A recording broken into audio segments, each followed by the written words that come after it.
Assalamualaikum warahmatullahi wabarakatuh.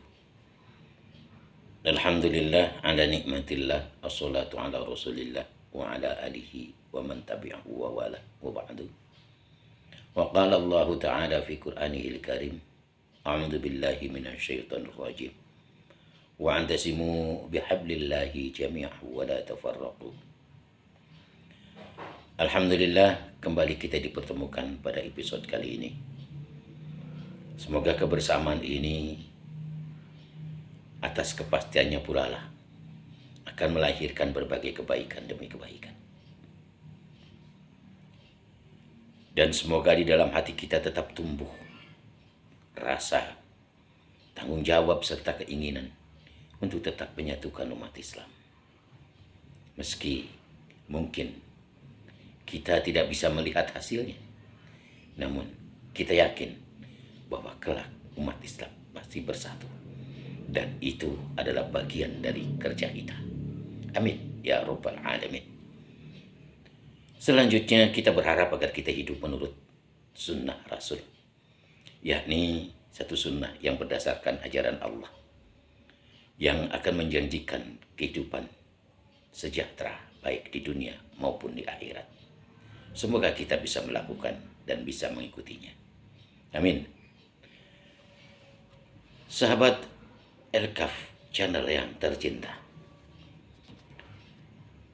rasa rindu untuk bersatu dan keinginan kita untuk menyatukan adalah bagian atau suatu yang positif, menandakan bahwa di dalam diri kita ada semacam tanggung jawab yang harus kita lakukan, bahwa kita melakukannya hanyalah bagian dari apa yang cukup kecil dari seharusnya yang kita lakukan, adalah hal biasa. Tetapi ini adalah lahir dari tanggung jawab yang utuh, yang diharapkan nanti akan berdampak positif ke depan. Masih kita berbincang tentang kelompok yang lahir dari perebutan kekuasaan atau politik. Seusai perang Siffin atau Tahkim, kita kenal bahwa ada 3 kelompok yang telah kita bahas. Pertama adalah Khawarij, berikutnya adalah Syiah, dan kemudian hari ini kita akan membincangi tentang Murji'ah. Murji'ah sebagai kelompok terakhir atau kelompok ketiga yang lahir dari kekisruhan politik. Ini merupakan sebuah kelompok yang sangat kontradiktif dibanding kelompok-kelompok sebelumnya. Lalu bagaimanakah dan apakah Murji'ah itu? Mari kita simak bersama, atau mari kita bincangkan bersama. Murji'ah berasal dari kata irja, yang berarti penundaan atau penangguhan. Dan ada juga yang menyatakan dari kata raja, yang berarti pengharapan secara bahasa. Namun secara istilah atau secara terminologi dinyatakan bahwa Murji'ah adalah sebuah pemikiran dari kelompok orang Islam dalam menyikapi peristiwa Tahkim pada perang Siffin. Sikap yang ditunjukkan oleh mereka adalah sikap menunda, menangguhkan. Mereka tidak menyalahkan sahabat Ali, tidak menyalahkan Muawiyah, tidak menyalahkan Amr bin As, dan tidak menyalahkan Abu Musa al-Asy'ari. Biarlah siapa yang salah itu pada akhirnya Allah yang menentukan. Jadi mereka adalah kelompok yang menunda keputusan itu pada akhirat nanti. Biarlah Allah yang memutuskan. Karena sikapnya ini, kelompok ini pula disebut kelompok diam atau kelompok bungkam. Selanjutnya, Ternyata sikap demikian, sikap menunda, sikap menangguhkan, ini juga berdampak atau hampir menyeluruh dalam sikap sepanjang perjalanan Murji'ah. Kita tahu, seusai perang Siffin, kekhalifahan dipegang oleh dinasti Amawiyah yang dipelopori atau yang diawali dari Muawiyah bin Abu Sufyan. Kemudian berlanjut menjadi sebuah dinasti dari keluarga Muawiyah. Hal ini jelas saja merupakan suatu hal yang dianggap tidak baik atau dianggap menyalahi ketentuan, karena bukan demikian seharusnya yang terjadi. Pada waktu itu, Murji'ah sebagai kelompok yang menunda tampaknya memberi angin yang segar bagi Muawiyah untuk berlindung di baliknya.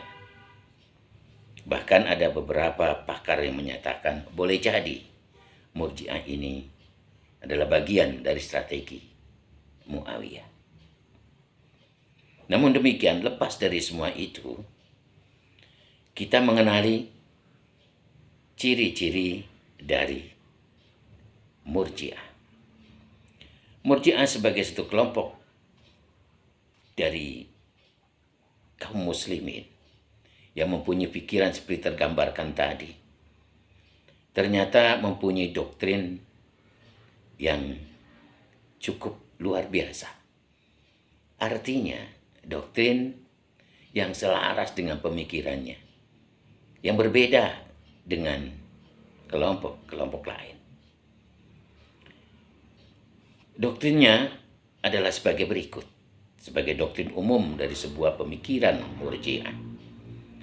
Adalah satu, menunda hukuman atas sahabat Ali, Muawiyah, Amr bin As, dan Abu Musa al-Ash'ari yang terlibat dalam tahkim dan menyerahkan hukuman itu pada Allah Subhanahu wa Ta'ala di akhirat kelak. Kemudian yang kedua, menyerahkan keputusan kepada Allah Subhanahu wa Ta'ala atas orang-orang muslim atau orang-orang mukmin yang berdosa. Dan berikutnya, yang ketiga, mereka juga menangguhkan atau penangguhan Ali sebagai khalifah keempat atau sebagai peringkat keempat dari khalifah di Khulafaur Rasyidin. Kemudian mereka juga meletakkan bahwa iman tidak dapat berkembang atau berkurang, atau tidak, la yazid wa la yankus, begitu kira-kira. Mengapa? Karena sesungguhnya iman tidak ada kaitannya dengan amal. Bagi mereka, iman adalah percaya, dan itu saja. Atau istilah lain, al-imanu aqdun faqat. Selanjutnya, mereka juga memberi pengharapan kepada mukmin yang berdosa. Sebesar apapun dosanya, kelak akan mendapat ampunan Allah Subhanahu wa Ta'ala. Akan mendapat rahmatnya di akhirat nanti. Jadi, itulah doktrin umum Murji'ah. Secara umum, dalam perkembangan sejarah, Murji'ah terpecah menjadi dua, yaitu kelompok yang moderat dan kelompok yang ekstrim. Kelompok yang moderat sebenarnya tidak berbeda jauh antara yang moderat dan yang ekstrim. Kelompok Murji'ah moderat adalah orang yang berpendapat bahwa setiap orang yang berdosa besar tidak menjadi kafir dan tidak kekal di dalam neraka, tetapi akan dihukum di neraka sesuai besarnya dosa yang dilakukannya. Ada kemungkinan Tuhan akan mengampuni dosanya, dan oleh karena itu tidak akan masuk neraka. Jadi orang Islam yang berdosa besar masih tetap dianggap mukmin. Hal ini diakui oleh kaum Murji'ah yang mendefinisikan iman sungguhnya cuma berada di dalam hati. Dan tokohnya adalah Al-Hasan bin Muhammad dan Abu Yusuf. Ini kelompok Murji'ah moderat. Sementara kelompok Murji'ah yang ekstrem, menurut paham ini, iman adalah mempercayai Allah, rasul-rasulnya, dan segala sesuatu yang datang dari Allah Subhanahu wa Ta'ala. Sebaliknya, orang kafir yaitu tidak mempercayai hal-hal yang tersebut di atas. Apabila seorang yang sudah mempercayai Allah dan rasul-rasulnya serta segala yang datang darinya, berarti ia sudah mukmin.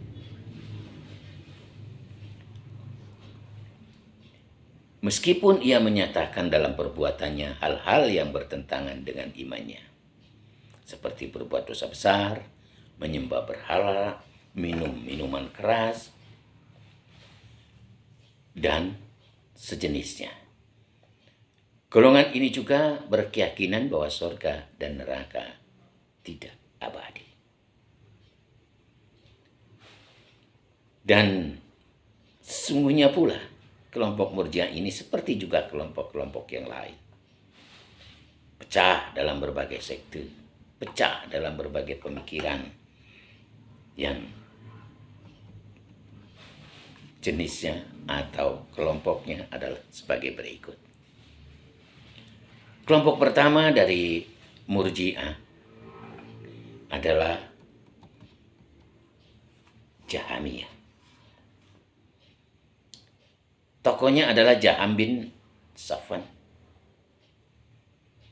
Menurut Jahmiyah, orang Islam yang percaya kepada Tuhan, kemudian menyatakan kekufuran secara lisan, tidak menjadi kafir.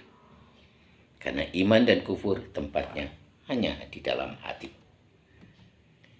Bukan dalam bagian lain dari tubuh manusia.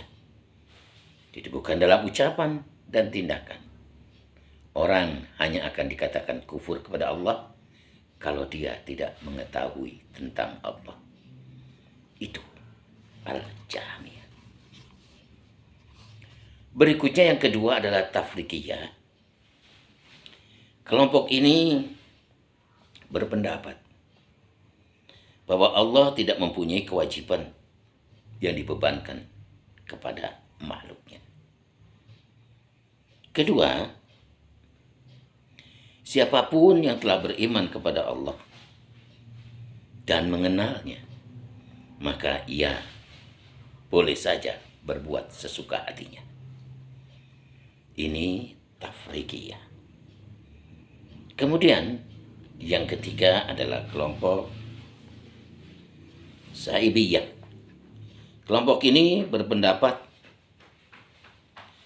bahwa Allah Subhanahu wa Ta'ala memberi kebebasan kepada manusia agar mereka tahu apa yang sebenarnya diinginkannya.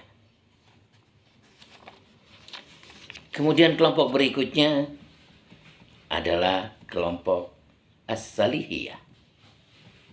Tokohnya adalah Abu Hasan As-Salihi yang berpendapat bahwa iman ialah mengetahui Tuhan dan kufur ialah tidak mengetahui Tuhan. Menurut pengertian As-Salihiyah, salat adalah bukan merupakan ibadah. Begitu juga zakat, saum, dan haji bukanlah ibadah kepada Allah. Karena yang disebut ibadah ialah iman kepadanya. Sementara semua yang dilakukan seperti saum, salat, zakat, dan haji, semua itu adalah disebut oleh mereka sekedar sebuah kepatuhan. Berikutnya, di dalam kelompok Murji'ah muncul kelompok Yunusiyah. Tokohnya adalah Yunus As-Samari, yang berpendapat bahwa perbuatan maksiat, melakukan perbuatan dosa, tindak kejahatan tidak akan merusak iman seseorang. Karena iman hanyalah mengetahui atau makrifat kepada Tuhan saja. Iman menurut Yunusia memiliki 4 unsur, yaitu mengetahui bahwa Tuhan itu ada, kemudian tunduk dan patuh kepadanya, kemudian tidak menyombongkan diri kepadanya, dan mencintai Allah di dalam hatinya. Jika keempat unsur itu dimiliki oleh seorang dalam hatinya, berarti ia tetap mukmin. Ketaatan sebagai sebuah akibat dari kepercayaan dan keyakinan tidak termasuk di dalam iman. Oleh karena itu, perbuatan jahat dan dosa tidak akan merusak iman seseorang. Menurut Yunusia, jika seorang mati sedang ia dalam keadaan iman, maka dosa-dosa yang telah diperbuat, yang telah dilakukannya, dianggap tidak merugikannya atau sama sekali tidak berarti.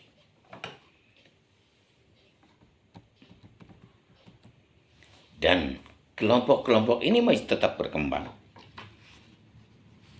atau kelompok-kelompok dari Murji'ah ini tetap berkembang dengan jumlah yang semakin banyak.